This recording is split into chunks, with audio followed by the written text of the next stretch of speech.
What's up guys, my name is Gabe and welcome back to the Trojan Blade. Welcome back to a brand new video. This is a Thursday, December 19th edition of the Trojan Update. In today's episode, we're going to talk about some really big players that are coming back. I'll give my thoughts on the mass exodus of 4 and 5 star players from USC. And there's something going on with the transfer portal that really pisses me off and I want to address it on tonight's video.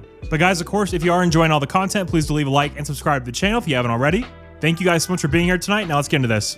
Okay, so it was last night that we got the news that USC guard Emmanuel Pregnon was going to return to USC in 2025. I know I don't need to explain to you guys how massive this truly is. I thought for sure that Emmanuel was long gone, but he is coming back to USC and the left side of that offensive line is going to be shored up next year.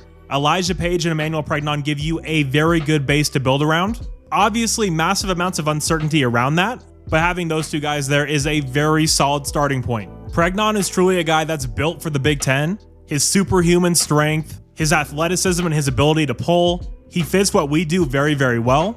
And yeah, just a massive, massive win for Lincoln Riley and for Coach Hansen.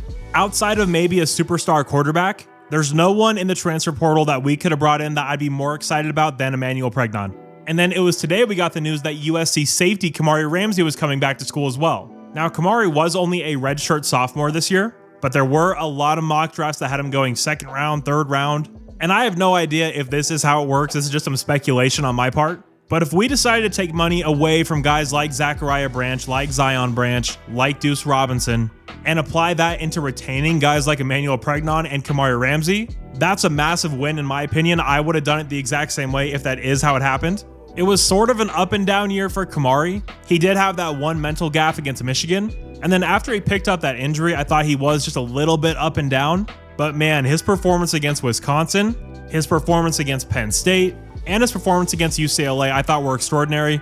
Absolute playmaker, big time communicator in the secondary as well. Wore the green dot at various points this year. Physical, built for the Big Ten.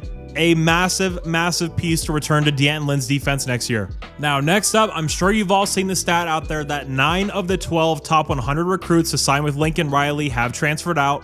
And the most common thing I've seen on social media from USC fans are, oh, that guy was a bum, that guy was a bum, that guy sucks. But how I look at it is when it's 9 of the 12, I mean, guys, at a certain point, it's not on the kids when there's that many of them. And what I think we have at USC, and there are exceptions to this, of course, but I think we have a massive development problem at USC, particularly at wideout. We've had some instability with the linebacker position, so I'd say there as well. Are our young guys truly getting better is the big question here.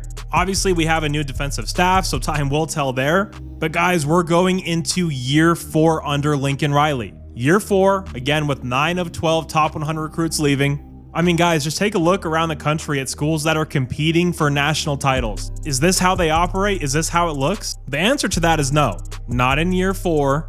And not when we're being told how great the NIL is. And I get asked the question all the time, what's my confidence level in Lincoln Riley? Assuming the question means how confident am I that Lincoln Riley can win a national title at USC? On a scale of 1 to 10, right now I'm probably at a 3. I mean, I just don't see it happening. There's things going on with this program that, again, don't go on at the big contending schools. You don't have that many top recruits leaving. You don't have position coaches going at media members on Twitter. I think we're going to have a solid team next year. This roster looks to be getting better, but there's just a lot of things about this entire operation that scream that we're not that serious. All right, and last up, I have to address this. If there are any players watching, just know that when you enter the transfer portal and it's clearly for money, don't say it's God's plan.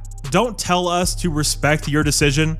It's one thing to ask people to respect it, but when you're telling people to respect it, and to say it's God's plan to leave your university just to go chase money somewhere else, it's stupid, it's transparent, everybody can see through that. And yeah, a little bit of honesty would go a long, long way into making this sport not look like an absolute joke at the moment. But guys, that is all I have for you. I am still battling this cold, feel like absolute crap. But if you did happen to enjoy this video, please do leave a like and subscribe to the channel if you haven't already. Thank you guys so much for all the support. You're all awesome, and as always, take care and fight on.